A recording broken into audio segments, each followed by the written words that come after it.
It's all a big secret. This is John. I have with me Jim and Bradley. Hello, gentlemen. Hola, and don't go in the barn, please. What's up, fellas? Not a heck of a lot.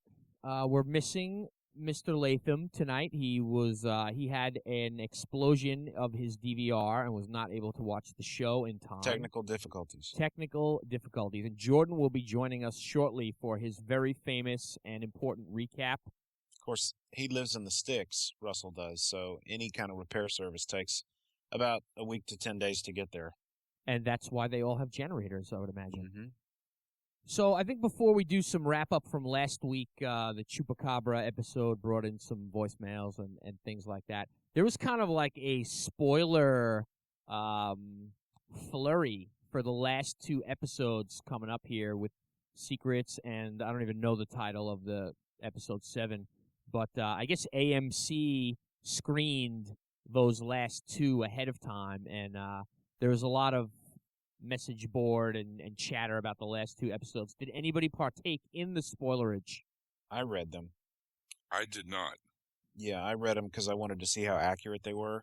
And after seeing the first episode here, I'd say that they were pretty accurate. So if they continue to be accurate, we're in for a heck of an episode next week. But I'm also concerned that AMC would do something which I consider pretty dumb. Well, I just don't understand why they would. I don't think they need any more word of mouth for this show. And honestly, it's doing pretty dang good for a cable show. So why do something like this? We're already excited enough. Well, I think you're right from the standpoint of Walking Dead only. But AMC also has a bunch of other shows, so they're going to want to do the big critics right by sending them the screeners so that there's no hard feelings or, hey, how come AMC's not sending out screeners to us type of thing going on. Plus, usually when they don't send out screeners, that's a bad sign. I mean, we've all seen that thing, This movie was not available for review before release, and usually that's a sign of a real stinker movie. Yes. So if they don't send out the screeners, that's usually a bad sign. Yes. So if they send out screeners all the time, then how come we don't get detailed write-ups like these every week? Or maybe we do and I'm just oblivious to them. No, I think that they only screened, I know for a fact they screened the first two, and it looks like they screened the last two, and they'll probably screen the first two after the break and the finale. That's what they've been doing. That's what they did season 1. They screened the first two and the finale. So that might be their general practice for television. But whatever. I mean, I wish we got them. They're obviously very careful about who they send screeners to. We've said time and again that AMC's been very tight with helping the little guy out. But apparently somebody that was a bad choice got a hold of it because the episodes were out on the internet. So not the actual episodes? Or no, I have not seen bootleg or pirated video, but the synopsi? How do we say that, Brad? Synopsises were on the internet. So yeah, and like I said, at least the first one was pretty accurate. So part of me wishes I hadn't read them, but like I said, I was curious to see how accurate they were. I, Bradley, was alerted to a screen cap, so not video, but a screen capture, and it was of the, let's call it the money shot of next show. Oh, I know what it is then. Right. So, and once you How do you feel about knowing what it is already? I'm all right because I'm all right. I'm good. But it was interesting that that's what got out because that's as bad as the entire video getting out, as far as I'm concerned. I mean, sure, yeah, you're gonna have to clue me into that because since I already know what it is, I'd like to see it. We will do that off the air right now. No, do it on the air so people can hear my reaction. Nah, that's okay. Don't worry about it. Ooh, we get to talk about, that reminds me of the spoiler talk. We get to talk about Andrea shooting well. We've been dancing around that for a couple of years. Finally. So now the barn, yeah, we'll save that for the recap, and I'm sure we'll talk about it a little bit. But right now, let's check out a voicemail. This one is from Rick from Kentucky, eventually. Isn't that weird that it's Rick from Kentucky? Because that's where Rick Grimes is from. Hey, I know the actual search for Sophia contest is over, but I want to give my 2 cents on this one. I think that Sophia, we're gonna find her probably with Morgan and his son. I think that is something that hadn't been looked at, but something that we really need to look at. I think Morgan and his son are actually looking for Rick, and I think they probably have found Sophia, and that's where we're going to find her. And there's one more thing that I really want to say as far as what's going on with the people that are saying about the infection thing. You know, we're looking at things, and everybody in the whole outside of the series is looking for, what they've seen in zombie movies so far. We see the infection thing as bites and this and that, but all of this is in Robert Kirkman's head. I mean, we have to look at the whole point of, this is his series, and what's going to happen is going to happen. And until he decides to tell us what's going to happen, then we just have to live with it. And I just get tired of people saying, well, how come somebody isn't infected because they're using an arrow to shoot a squirrel and then shoot a zombie in the head and, this and that. So anyway, this is Rick from West Kentucky here. So anyway, thank you guys. Love the podcast and hope you have a good day. Bye. Hey, you know what I'm tired of, Rick? I'm tired of people telling me what to be tired of. No, he makes some good points. We can complain about things, and everybody does it. That's what being a fan is about. But he's right. Kirkman, two good writers with the same last syllable of a last name. Kirkman, will make it happen when he wants it to happen, and we've trusted him in the comic so far, so might as well trust him here. But it is hard, if it's like being a kid on Christmas morning. You can't sleep the night before. You want it to be now. So that's, it's the same type of deal, but he makes some good points.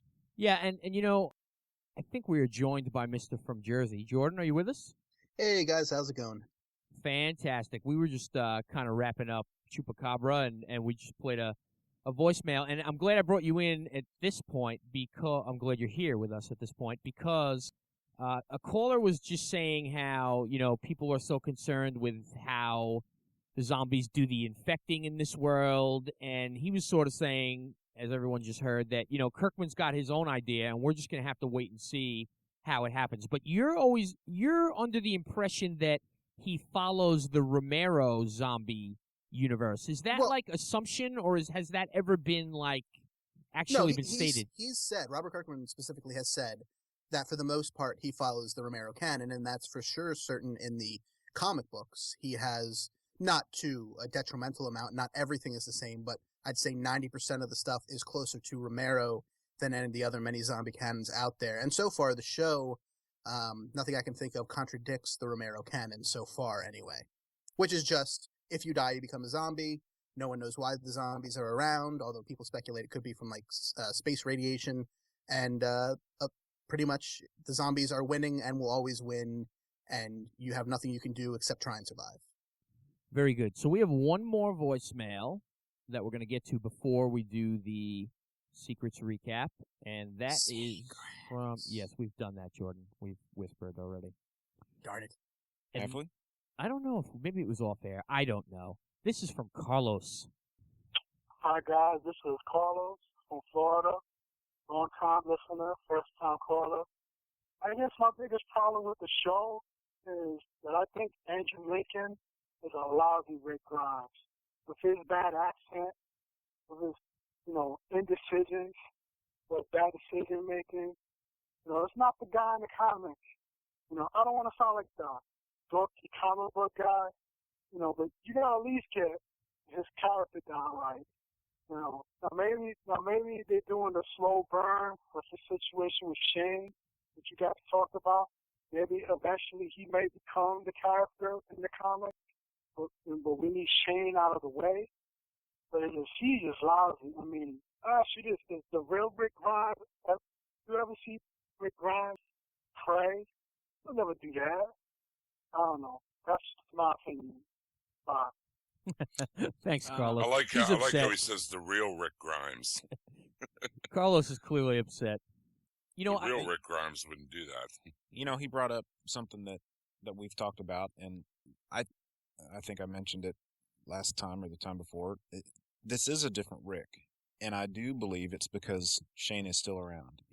It's really changed the dynamic of the show, and I think if and when Shane does bite it, that we will see the Rick that we've come to know and appreciate in comics. So, I'm with you there. I want that decisive Rick, but like I said, I've been reading the comics, rereading them.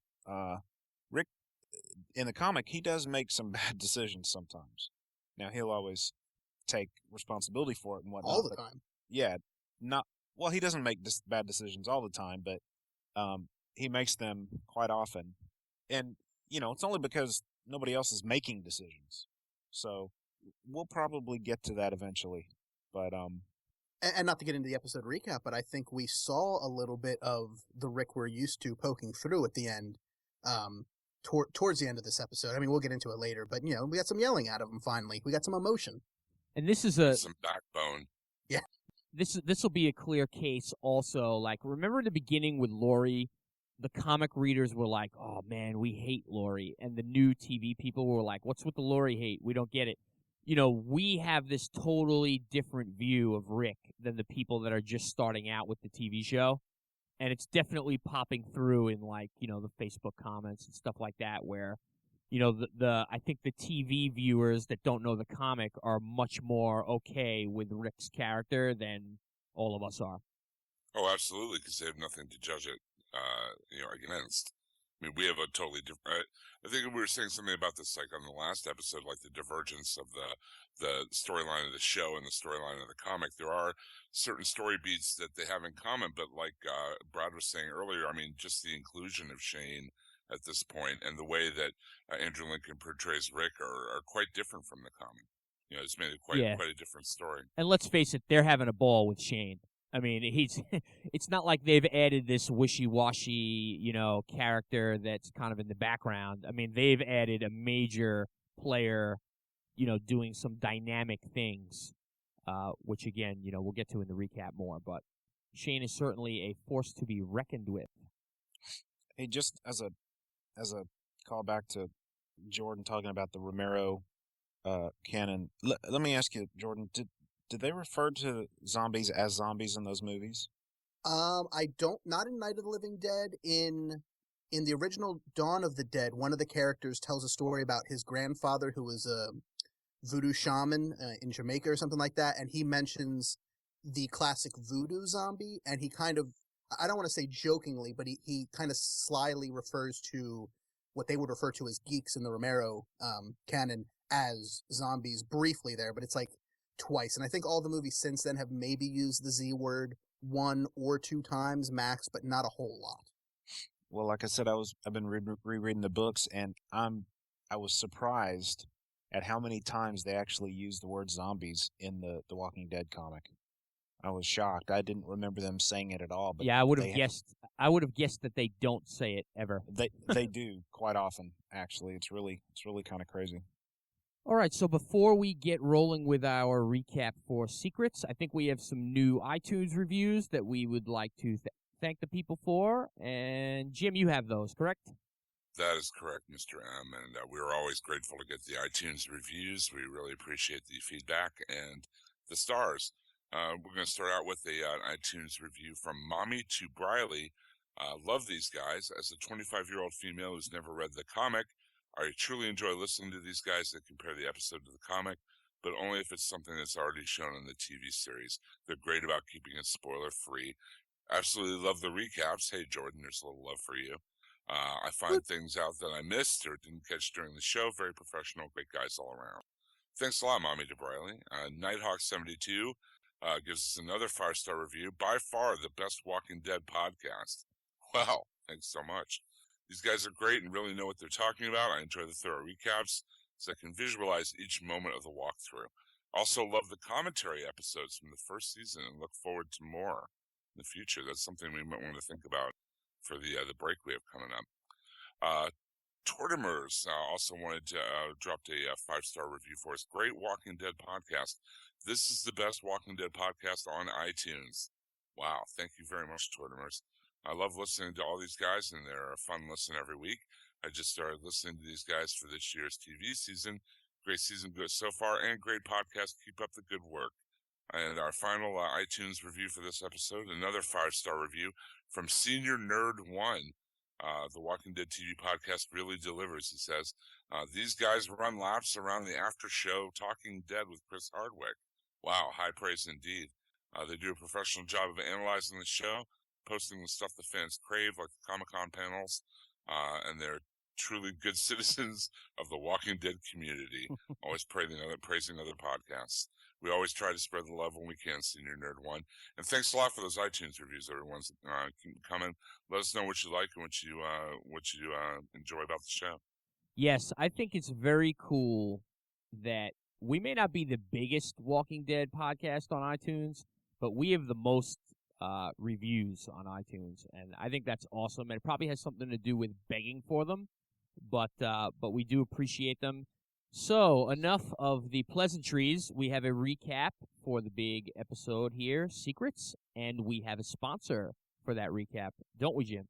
That's right, John. Our sponsor for this episode is DCBService.com. If you are interested at all in checking out the Walking Dead comic that we refer to because you're such a fan of the show, then DCB Service is where you want to go to get it, because you certainly don't want to pay full price, and they're fine people to work with and for. On special right now, in a Walking Dead centric way, is the Walking Dead Compendium trade paperback. If you're not familiar, it is issues 1 through 48 of The Walking Dead, all in one giant phone book sized book. I have this book myself, and it's great, and it's a good way if you really want to take a big plunge into the Walking Dead universe and go whole hog and not want to spend a ton of money on hardcovers or whatnot. DCB Service has it right now for $35.99, and if you use the code WD8, you can, and you're a first-time user at DCB Service, or you haven't ordered anything in 1 year, you get an extra 8% off of your order on top of their already heavy discount. So DCB Service, definitely check it out, and they are great people to work with, and they have great prices on great books. Yes, and I just want to mention that people love the compendium. We've had a number of listeners say that their first exposure to the comics after watching the show was that they bought the compendium and they love it. And when's the next compendium coming out? Which will probably be a little while before that happens, but it's great stuff. I wish I had gotten the discount, as big a discount as DCB Service has on the compendium when I bought it. I'll say that much. But yeah, I love the compendium. It's great, and it's a great way to really dive headlong into the universe and check out the comic, and not spend a whole lot of money at the outset. All right, Jordan, let's let the secrets roll. Let's do that. Episode 206, Secrets, begins with Carl out of bed for the first time in many episodes, and wearing a dapper button-down shirt, and he's feeding some chickens. And he has a kind of funny conversation with Lori, but it kind of ends on a dark note where he mentions that the mother chicken is gone, and that everything is food for something. Yeah, I think this comes into play a little bit later when Lori is explaining to somebody that she feels like Carl is already being sort of desensitized.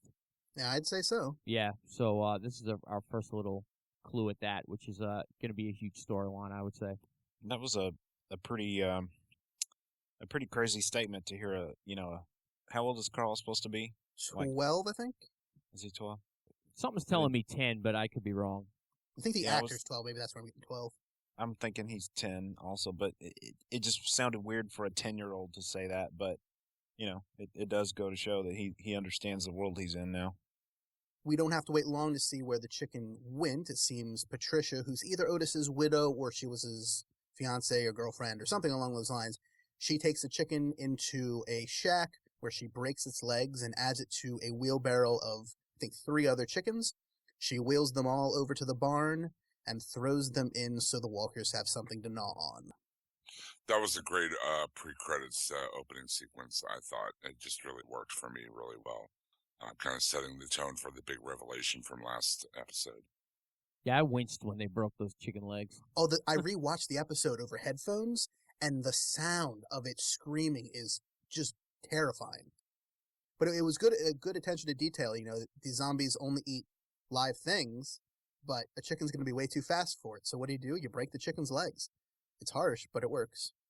And it's delicious. Tastes like chicken. Hopefully, yeah.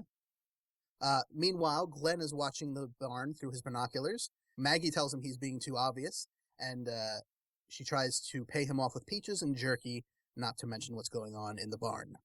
And then she gives him the peaches to bring to the rest of the group. I like that Glenn can't keep a secret. He really can't keep a secret. Yeah, and I like the way Stephen Yeun plays it. He's very uncomfortable, you can tell, and yet everyone keeps asking him to.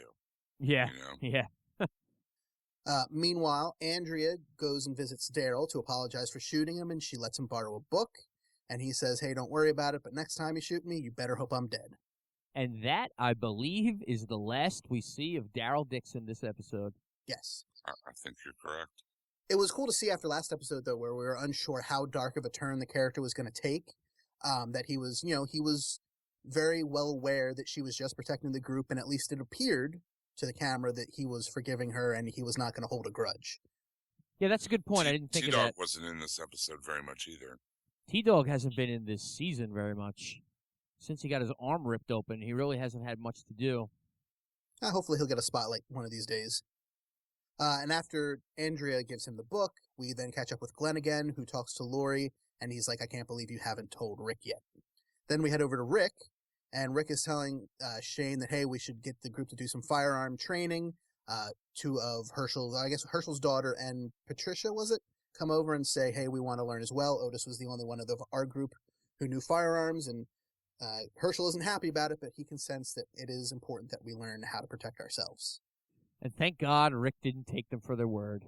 Yeah, he has wisened up since last episode. But we should also note that Jimmy was also with him and Shane, still discussing things, even after Herschel was upset last episode about Jimmy being involved. I mean, he didn't do anything aside from point out stuff on a map, but he was still working with him. Right, and besides some of the differences in this scene, this is a scene pretty much right out of the comic. Yeah, we learned that there's a housing development about, 10 miles or 10 minutes away? Or no, I guess it went in 10 years ago, but it's right up the road.